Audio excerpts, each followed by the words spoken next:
រុនសួស្ដីពេលព្រឹកបងប្អូនទាំងអស់គ្នានេះព្រឹកនេះទៅ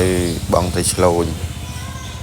នៅវាស្រែនៅចិត្តផ្ទះដែរនេះឥឡូវដាក់មកសំណាញ់ដំបូងដាក់មកកទាញថឹមបន្លាយតូចនៅនេះអត់មានសូវបន្លាយធំដូចទៅខាង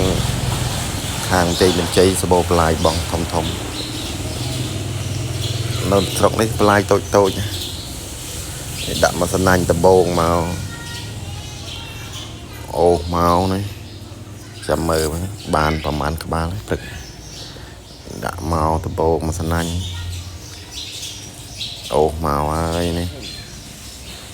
អូសឹមមក